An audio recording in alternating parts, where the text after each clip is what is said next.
Richard Andersone was recently recognised by the British Citizen Awards for all of his hard work before and during the pandemic. And he joins me now. Are you there? I think we've been having some trouble connecting with you. Hello. I have. Thank you so much for having me on, Neil. I appreciate it. I'm just delighted that we have you. Richard, you won't mind me saying, I don't think you didn't have the easiest start in life. Can you tell us a bit about your background, your early years, just to give us a context? Absolutely. So growing up as a child, it was a very different situation to the one I'm in now. As a child, I was plagued with mental health issues, which is, would bring about, negative outcomes. To that effect, it led me to be suicidal from the age of 7 years old, which is insane to even think about, being 7 years old. I have a daughter who's 9, and, now looking back, that seems crazy. So my start at that time, I needed to reach out for support, which I did. I encourage anyone else to do the same.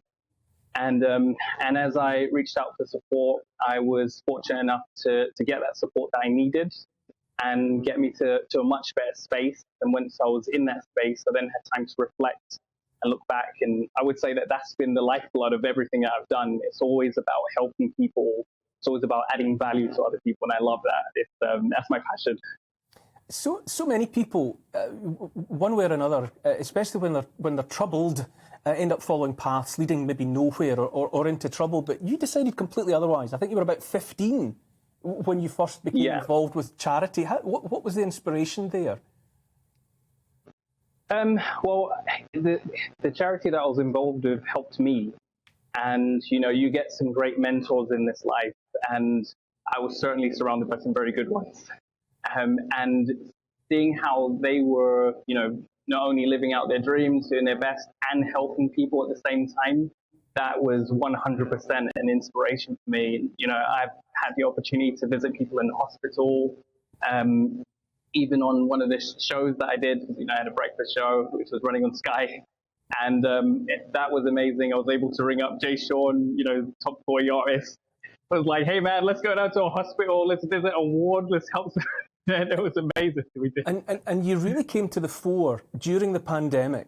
Can you tell us about what it was, the way in which you instinctively felt that someone had to reach out to people on furlough and isolated in one way or another? So again, that drive, I love helping people. I love adding value to people. So I just thought to myself, well, at this point in time, a lot of people are not having a good time, or, they're furloughed and, they're looking for something else to do. So at that time I thought, well, why not? Actually, originally it was to create a podcast. So I put together a really good team, some amazing team members. The podcast covered LGBT presenters. It was talked about wine. We had ships. And it was all around the world. You reached out all around. Absolutely. As it started from that podcast, it then developed, and I was like, well, we could make courses. And so started making courses, thousands of enrollments in over 108 countries. It got crazy. It was amazing to help people. Just extraordinary that you had the kind of prescience, I think, to reach out, understanding that people were, isolated, and you felt that and made contact with people in 108 countries. It's inspiring. It's insane. It's insane to even think about that. Through All Talk Global, we were able to do that. It was just, I feel inspired, just because it was amazing to see. In some of these countries, they don't have the same resources that we have here in the UK. So that for them, that course or, whatever it is that they're engaging in is everything. That's going to teach them skills that they didn't have before. So, yeah.